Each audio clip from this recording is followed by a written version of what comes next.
Hello বন্ধুরা, বিশ্বকাপ যতই সামনে আসছে ততই উত্তপ্ত হয়ে উঠছে ব্রাজিল জাতীয় দলের স্কোয়াড নিয়ে আলোচনা।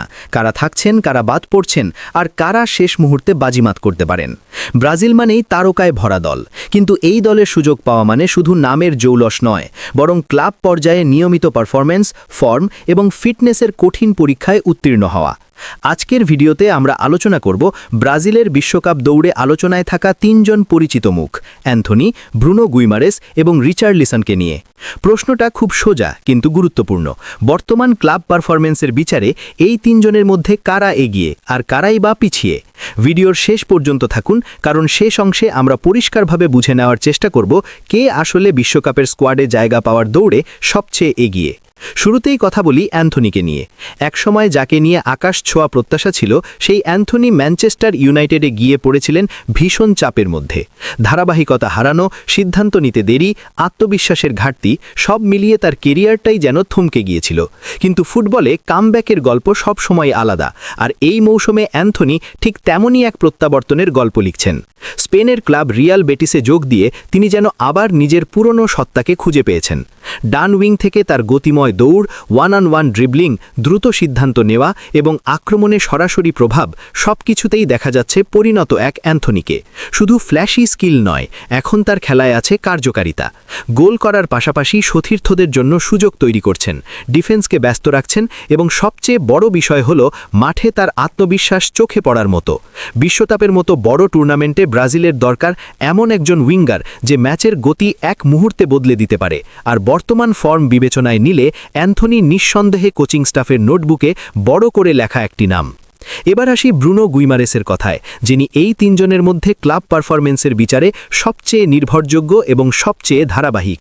নিউক্যাসল ইউনাইটেডের মিডফিল্ড মানেই এখন ব্রুনো গুইমারেসের দাপট। তিনি শুধু একজন মিডফিল্ডার নন, তিনি পুরো দলের ছন্দ নির্ধারণ করেন। ডিফেন্সের সামনে ঢাল হয়ে দাঁড়ানো থেকে শুরু করে আক্রমণের প্রথম পাসটি দেওয়া, সব দায়িত্বই তার কাঁধে। তার passing accuracy, game reading, positional sense এবং চাপের মধ্যে শান্ত থাকার ক্ষমতা তাকে আলাদা করে তোলে। বড় ম্যাচে তার পারফরম্যান্সই প্রমাণ করে তিনি শুধু ক্লাব ফুটবলের জন্য নয়, আন্তর্জাতিক মঞ্চের জন্যও প্রস্তুত। বিশ্বকাপে ব্রাজিলের সবচেয়ে বড় প্রয়োজন হতে পারে একজন এমন সেন্ট্রাল মিডফিল্ডার যিনি দলের ভারসাম্য ধরে রাখবেন, আর সেই জায়গায় ব্রুনো গুইমারেস যেন প্রায় অটোমেটিক চয়েস। বর্তমান ক্লাব ফর্ম, ম্যাচে প্রভাব এবং ধারাবাহিকতা, সব দিক থেকেই তিনি এই তিনজনের মধ্যে সবচেয়ে এগিয়ে। এবার কথা বলি রিচার্লিসনকে নিয়ে, যিনি ব্রাজিলের জার্সিতে বহুবার নিজেকে প্রমাণ করেছেন, কিন্তু এই মৌসুমে ক্লাব পর্যায়ে তার পথচলা ছিল কিছুটা ওঠানামায় ভরা। ইনজুরির কারণে তিনি নিয়মিত ম্যাচ খেলতে পারেননি, যার প্রভাব পড়েছে তার ফর্মে।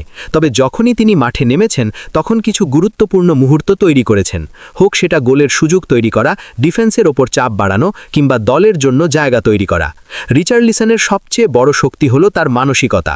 বড় ম্যাচের চাপ, প্রতিপক্ষের আগ্রাসন কিছুই তাকে সহজে ভাঙতে পারে না। গোল না পেলেও তার প্রেসিং, ওয়ার্ক রেট এবং ডিফেন্সে সাহায্য করা কোচদের জন্য বাড়তি ভরসা।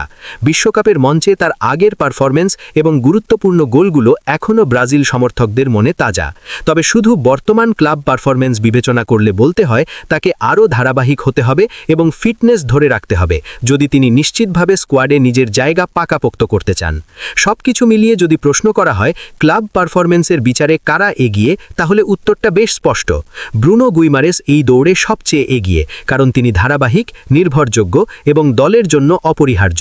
অ্যান্থনি শক্তভাবে ফিরে এসে প্রমাণ করছেন তিনি এখনও বিশ্বকাপের জন্য গুরুত্বপূর্ণ অপশন হতে পারেন।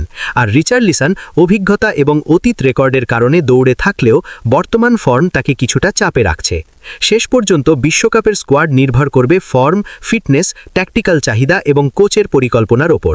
তবে বর্তমান পারফরম্যান্স স্পষ্টভাবে বলছে এই তিনজনের মধ্যে ব্যবধান তৈরি হয়ে গেছে। এখন প্রশ্ন আপনাদের কাছে, আপনার মতে এই তিনজনকে কি বিশ্বকাপে নেওয়া উচিত? কাকে আগে নেওয়া উচিত আর কাকে বাদ দেওয়া উচিত? কমেন্টে জানাতে ভুলবেন না আপনার মূল্যবান মতামত। আজকের ভিডিওটি যদি ভালো লেগে থাকে তাহলে অবশ্যই একটি লাইক দিন, চ্যানেলটি সাবস্ক্রাইব করে আমাদের সঙ্গে থাকুন। সবাই ভালো থাকবেন, সুস্থ থাকবেন। আল্লাহ হাফেজ।